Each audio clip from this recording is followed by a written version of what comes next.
Hey guys, it's Kimmothy, and welcome to my Camille guide for Season 10. This is going to show my opinions on Camille, her build pass, her rune pages, her tips and tricks, and many more. So I've been playing Camille for a while now, and I've managed to hit Diamond just by playing her.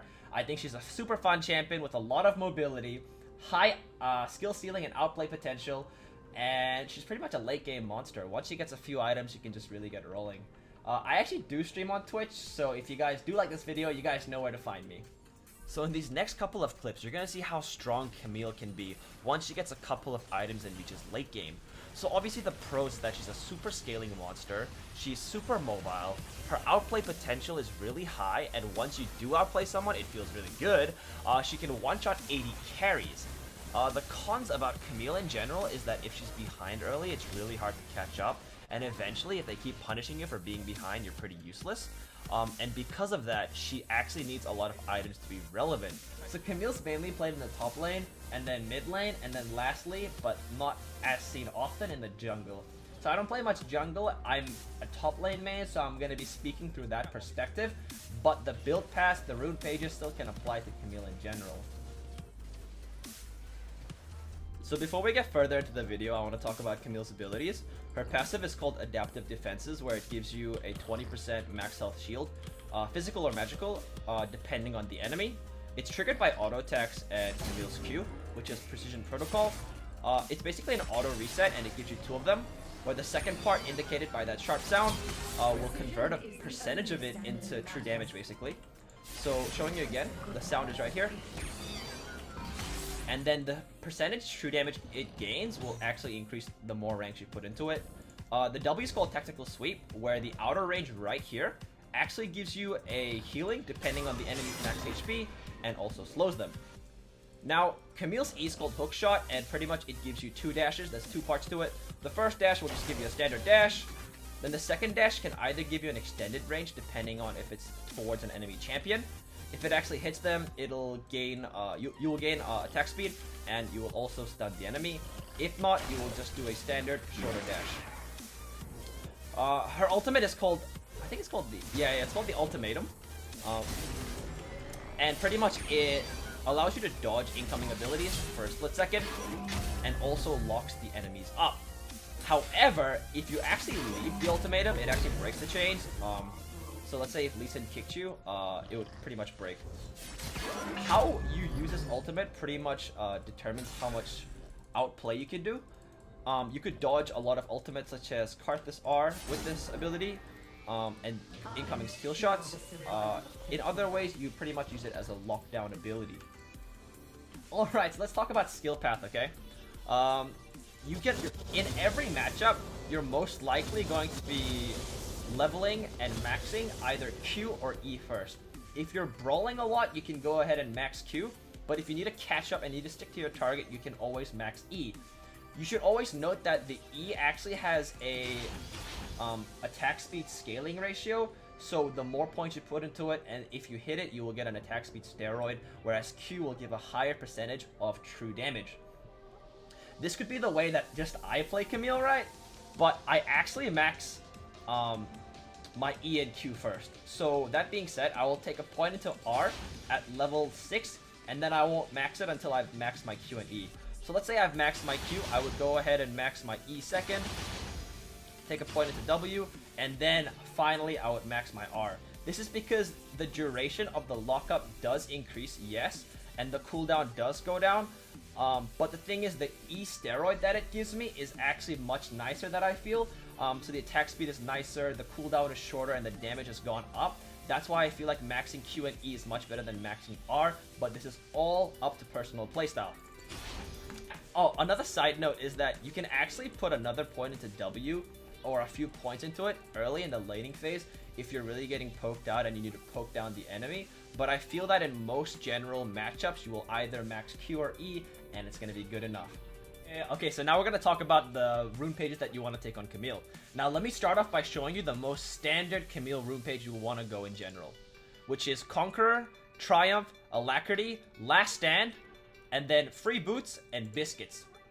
The reasoning for this is because Camille is a late game champion. You want to save as much gold as possible, which Boots does give you. It saves you 300 gold, which is 1 kill. biscuits are really good for sustain in lane.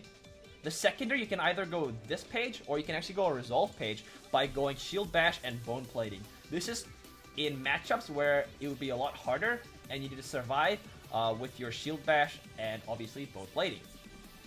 Now, for the primary, you can either take Conqueror or PTA. You can even take Grasp in this case. PTA, I would go on really squishy champions such as Rise or even Kale. But overall, Conqueror is really good with the healing and the stacking adaptive force. Here, I can either go Tenacity, Alacrity, or Bloodline depending on preference and the enemy team comp. And here you can also go Triumph or Overheal. Usually for the end here, I actually always go Last Stand unless the enemy is super squishy and I can go Coup de Grace.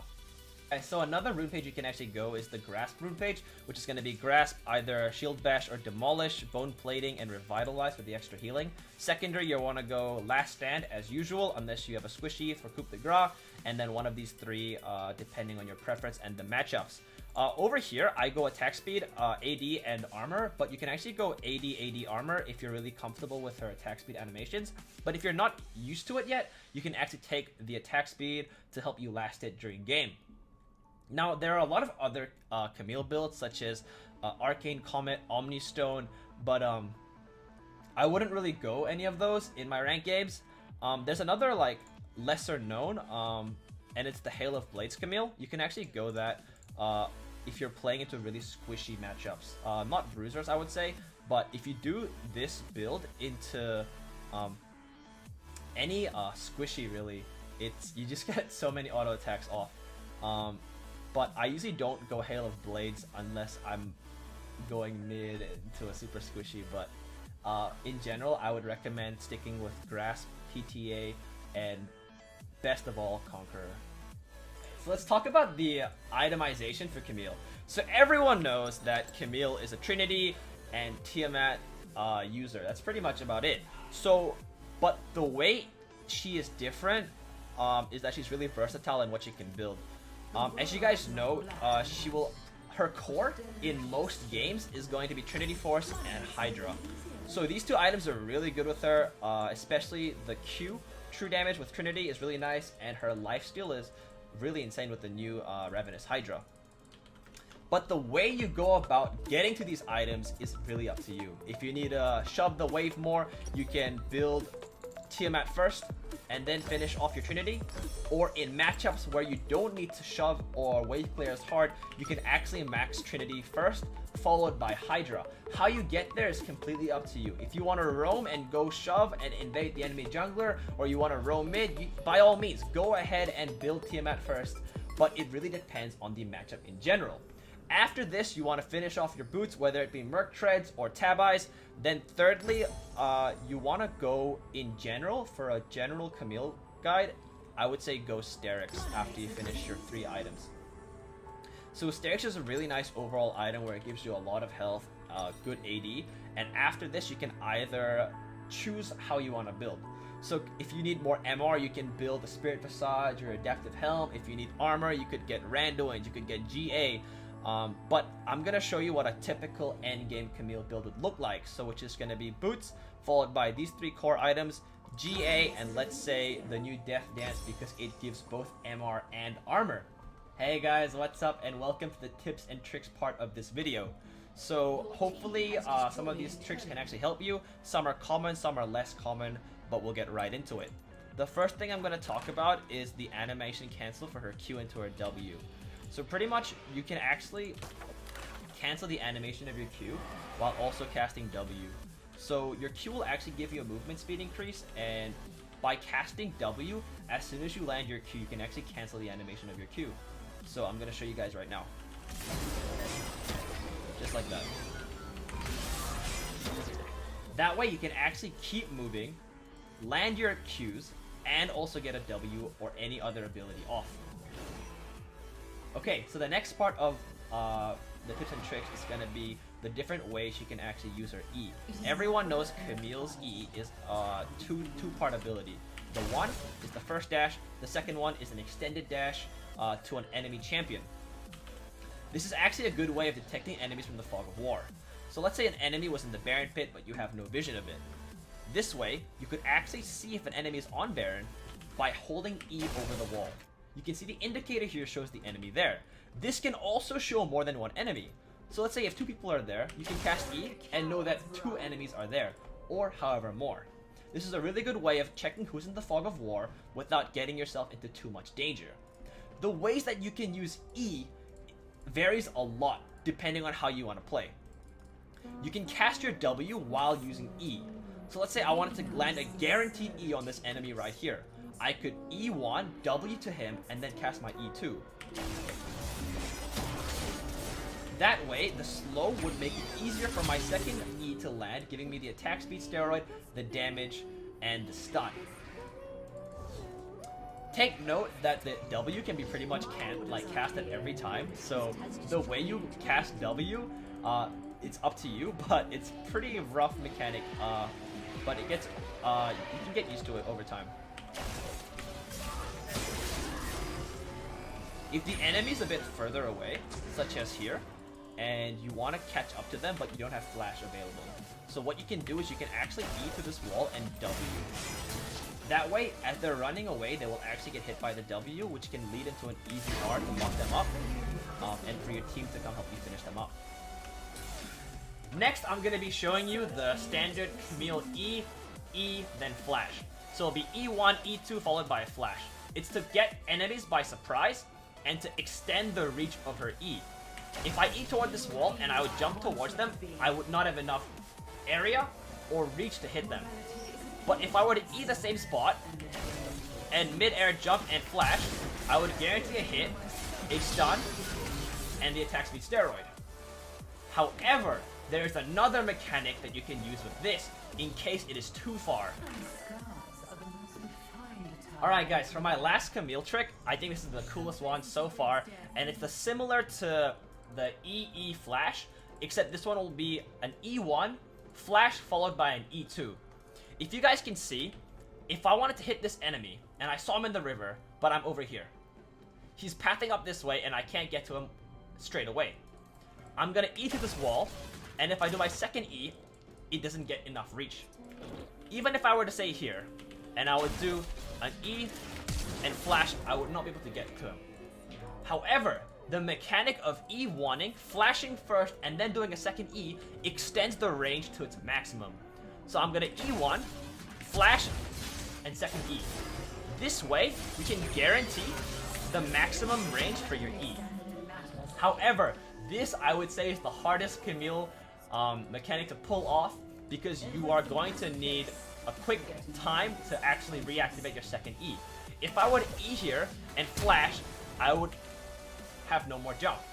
However, if I were to do it straight away, the jump would be possible. E, flash, jump. There are many different directions you can get through this jump, but this is a really cool mechanic that I wanted to share with you guys. So another way you can actually use Camille's E, flash E trick is to dodge important abilities and cooldowns. So in the case of Irelia here, she wants to ult me to get an extra mark and get an extra Q on me. But I can actually dodge that using my E flash E Camille trick. So I will E now, and stunning her like that. That way I can actually dodge Irelia's ult, get my attack speed proc, and get the stun. So I'm going to show you a series of the whole tips and tricks, just recapping over them. So the first one is Q and W.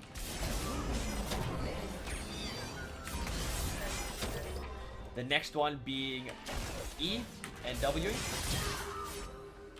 or Eing even from the side. Then the last one will be the E flash. Then the very last one being the E flash E for maximum range. Before I finish the video, I wanted to give a few tips about the early game, mid game, and the late game. So in the early game, pretty much trade with her passive, do your best to scale up, and all in slowly after taking good traits with said passive, and all in once you know you can kill the enemy. In mid game, you pretty much want to be a split push monster that you are, so go ahead and take a side lane for pressure. If your team looks like they're about to fight for an important objective, either TP in if you think you can turn the fight, or keep splitting for more turrets. Late game, you are an absolute terror at this point. So find good flanks for enemies in team fights, or even take on 1v2s in the side lane. If you are ever in a team fight though, you have to understand that sometimes you may need to peel for the backline, and other times you may need to die for the backline. So it's really good understanding and recognizing when to do what. So to wrap up the video, I want to first off say that I didn't find a segment to include all the matchups. Camille has so many champions she can face in the top lane, and I didn't want to dwell too much into it because it would become such a long video. Instead, I want to let you guys know that on this page, I will be uploading different VODs and full gameplays talking about different matchups, so you guys can always check it out there. Thanks so much for watching, guys, and if you guys do want to see more, you guys can check out the rest of this channel, or you can check out my Twitch TV, where I hope to see you guys soon. Thank you guys so much for watching, and I hope to see you in the next one. Bye!